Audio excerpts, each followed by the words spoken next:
करून आपण चंदन टाकलं तरी पण ही वेगळी पावडर टाकायची का? हां आम्ही टाकतो ही. ती किती टाकायची? काय काय म्हटलं? ही 2 वाट्या घ्यायची. 1 वाटी फुलांचं सूर्याला 2 वाटी चंदन 2 वाटी ही चंदन पावडर. 2 वाटी हां तेच म्हणते 2 वाटी चंदन. ही 2 वाटी घेतली. हा फुलांचा अर्क घेतलाय. हे तमालपत्र कशाला पाहिजे? हे पावडर दिसतंय ना? लाईट लाव. नाही का? तेजपत्ता आणला का? हां ना. ही तेजपत्ता पावडर आहे. एकच एवढं आहे का? बस. म्हणजे अर्धी वाटी समजा 1/4 वाटी. तेजपत्ता अर्धी वाटी घ्यायची. 1 वाटी अशी धरून घ्यायची. हे 2 वाटी चंदन पावडर, 1 वाटी हा फुलांचा अर्क. हां आणि तुम्ही ही 2 वाटी टाकली ना, ही 2 वाटी पण टाकू शकता. हां फुलांचा अर्क टाकू शकता. हां कारण मी 2 वाटीच टाकणार आहे याला. तुम्हाला भिजवताना आता कारण सगळ्यांना लागेल ना, त्याच्यामुळे ती 2 वाटी टाकणार है ना. 2 वाटी तुम्ही एकट्यासाठी 1 वाटी वापरू शकता किंवा 2 वाटी है ना. ते काय ऑप्शनल आहे त्याला? हां हां ते आपल्यावर आहे. जर तुम्हाला वाटलं की फुलांचा अर्क खूप जास्त आहे आणि आपल्याला घ्यायचं आहे त्याच्यावरच करायचं आहे, तर मग हे 2 वाटी हे 2 वाटी बरोबर समान चंदन पावडर कंपल्सरी. हां ही लागतेच त्याला. ही घ्यावंच लागते. कारण चंदन कोणाकोणाचं ते छोटंसं लाकूड आणतात ते कमी पडतं, मग हे चांगलं असतं. बरोबर. म्हणजे बाकीचं प्रमाण कमी जास्त आहे पण चंदन पावडरची उडी चंदन पावडर 2 वाटी हवीच आणि फुलांचा सगळा अर्क 2 वाटी पाहिजे असं.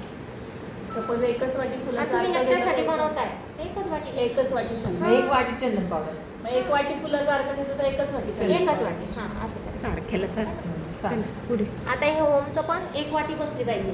हां जर तुम्ही किलोवर घेताय तर ते 2 बॉक्स टाकायचे. हिरवं काय होतं? ते होमचं. ते द्या आता. तेजपत्ता तेजपत्ता. तर तेजपत्ता होता. हे पॉकेट घ्यायचे 2 टाकायचे. हे 1 किलोमध्ये हे 2 टाकायचे आणि जर वाटीने घेताय तर एकच टाकायचं म्हणजे 1 वाटी निघते हे पावडर करून है ना.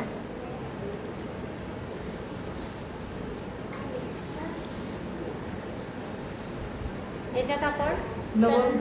लवंग, तुळशीची पावडर म्हणजे तुळस सुकलेली असते ना त्याची पावडर करायची, लवंग टाकायची आणि चंदना लाकूड होतं त्याचं हे तिघांचं मिक्स केलं आपण. त्याचं पण चंदन पावडर वेगळं आणि हे चंदनाचं लाकडाचं वेगळं. ते रेडीमेड चंदन पावडर. ते प्रीमिक्स आहे. चंदनाचं प्रीमिक्स. चंदनाचीच पावडर प्रीमिक्स नाही आहे ना ते? नाही प्रीमिक्स नाही. भीमसेनी कापूर किती हा भीमसेन कापूर आहे हा 1 वाटी गेलाच पाहिजे त्याच्यामध्ये है ना. पावडर केलेली आहे त्याचा 1 वाटी गेलाच पाहिजे.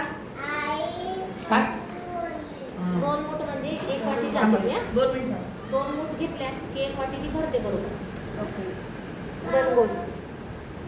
2 गोळी पण 1 वाटी टाकायची. हां आता हे बेलाचं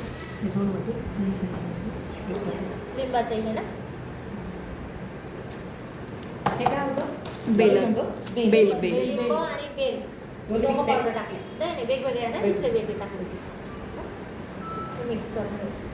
लिंबाचं वेगळंच करावं लागेल ना ते. वेगळं करायचं एकत्र करायचं. मच्छरसाठी. हां. ते वेगळं प्रीमिक्स पूर्ण. हे आपण हे फक्त निर्माल्य. बेलाचं. हां, हे वाळलेलं निर्माल्यापासूनची धूप आहे. हे सगळे पावडर मिक्स करायचे. बेलाची पावडर ते अर्ध घ्यायचं आहे ना? अर्ध वाटी बाकी 2 वाटी आणि कापूर 1 वाटी है ना. ते लिंबू फोडते का? इथलं लिंबू पावडर नको आहे? कडुलिंबाची. कडुलिंब नको आहे ना? नाही बेच्यात नाही. कडुलिंबाचं प्रीमिक्स वेगळं.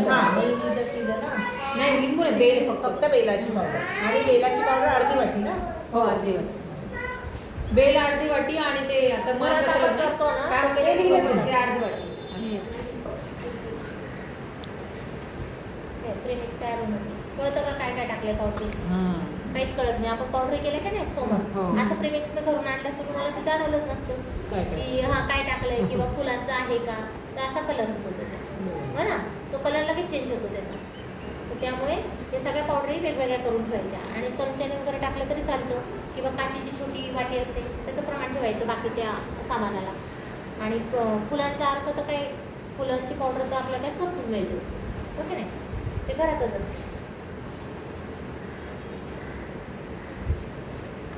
हा जो आहे ना चंदन पावडर 500 रुपये किलोचा असतो.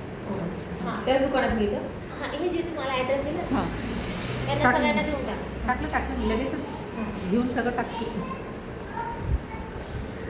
हे बघा, झालं? आता याच्यामध्ये मी टाकणार आहे गोमित्राची एक बॉटल ही आहे 50 ml ची. हां वाटीप्रमाणे घेतलं तर 50 ml ची टाकायची आणि जर किलोने टाकलं तर 100 ml ची टाकायची. आणि जर प्युअर गोमित्र आणलं तर मग अर्धा मग्गा टाकायचा. हां प्युअर आणलं तर है ना, पण त्याला त्या पद्धतीने प्रोसिजर नाही. किलोसाठी किती घ्यायचं त्याचं? अर्धा मग्गा गोमित्र. पण पण ते प्रोसिजर त्याला प्रोसिजर करावी अशी लागेल. हां. की उन्हात ठेवायचं थोड्या वेळ. 8 कवळे ते उन्हात. 11च्या उन्हात. सकाळचं 8 ते 11च्या आतचं ऊन पाहिजे, नंतरचं ऊन नको.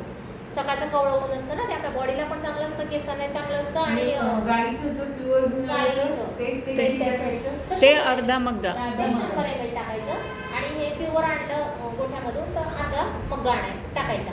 हां आणि पण ती प्रोसिजर तशी गाळून वगैरे घ्यायचं. तसं नाही हां, घ्यायचं तसं ते. नाही घ्यायचं. गोमित्राची पावडर पण येते बरं का.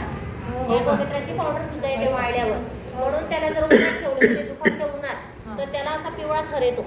वाळून जातं ते गोमित्र. हां. गोमित्र राहत नाही म्हणून तुम्हाला हो. म्हणते उन्हाचं प्रमाण नेमून घ्यायचं.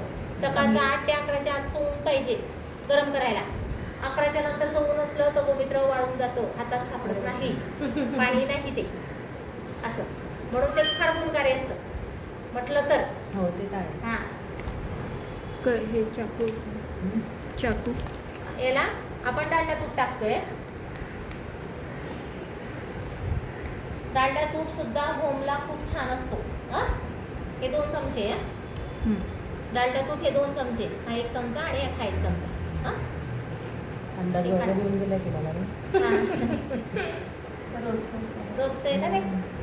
आणि गोमित्र 50 ग्रॅम टाकले आपण हो, आणि 2 50 चमचे हे टाकायचे. हे वाटीचंच प्रमाण दिलं भाग्यश्री तू तर हो, हो. वाटीचंच प्रमाण गोमित्र दिलं चांगलं आहे. 1 असतं. किलोला असेल तर अर्धा मग्गा. आणि ते पण प्रोसेस करून बरं सांगितलं.